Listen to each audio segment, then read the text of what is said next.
Nous arrivons donc au 48e cours du Likutei Etzot, les conseils de Rabbeinu, et nous sommes au chapitre Achila, la nourriture. Ça peut paraître un peu désuet pourquoi Rabbeinu a consacré, et vous allez le voir, c'est un très grand chapitre de plusieurs pages sur la nourriture. Que ça va par ordre alphabétique, donc après Emet Ve'emuna, comme on l'a vu, vient Anacha, le soupir, et on est passé à Achila, et vous allez voir, c'est un très grand chapitre, comment Rabbeinu arrive à écrire autant de choses sur juste la nourriture. Parce que c'est justement ça la Torah de Rabbeinu. La Torah de Rabbeinu, c'est pas de nous faire des rêves en transe, etc., etc., c'est de nous faire comprendre de manière profonde que ce qu'on doit changer en nous, ce sont les choses les plus simples. Ça ne suffit pas de faire la Torah et les mitzvot et les maasim tovim si on n'a pas travaillé sur nos passions. Donc il nous fait comprendre que les passions, c'est la chose essentielle pour que l'homme puisse arriver à la Kedusha, à la sainteté, de travailler sur ses passions et de les équilibrer. La nourriture est donc une des trois passions, parce qu'il y a le vice charnel, la nourriture et l'argent. Ce sont les trois passions sur lesquelles l'homme doit travailler sans arrêt. S'il travaille là-dessus, il pourra arriver à l'humilité. Sinon, ça sera très difficile pour lui, s'il est rempli de tavot, de passion, bien qu'il soit un homme religieux, alors bien sûr qu'il n'arrive pas du tout à l'humilité et à la sainteté. C'est donc le chemin vers la sainteté. Et Rabbeinu, finalement, arrive quand même à simplifier les choses par rapport à tout ce qui a été écrit auparavant, sans employer des mots extraordinaires, sans employer tous ces mots spirituels profonds. Il arrive à nous faire comprendre qu'à partir des choses simples de la vie, on doit essayer tout d'abord de régler ces choses qui sont la base de la vie. C'est la base de la vie de tout un chacun. C'est pour ça qu'il parle sans arrêt de cela. Il nous dit Aliede ta'avat achila ba machloket. Si une personne a sans arrêt des désirs exacerbés de manger, comme on l'a dit,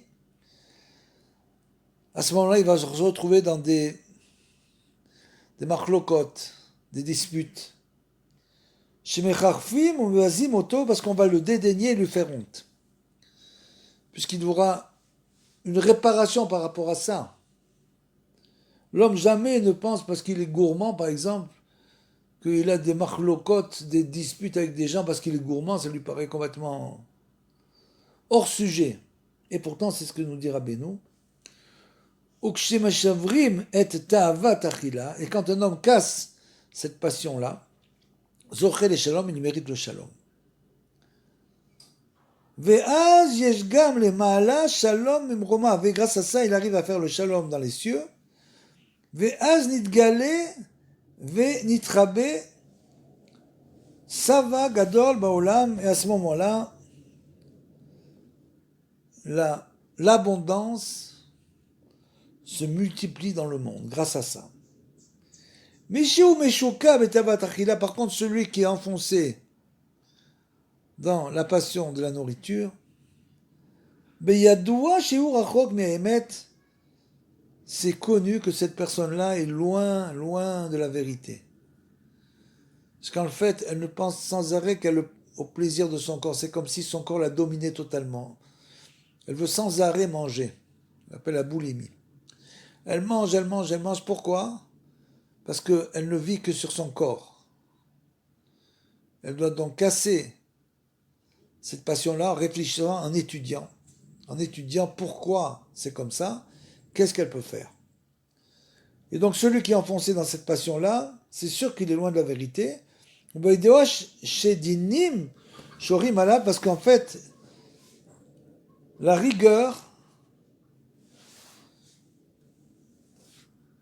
est prédominante chez cette personne. C'est-à-dire que cette personne, en quelque sorte, se trouve dans un monde de rigueur, du fait qu'elle est tombée comme ça dans cette passion.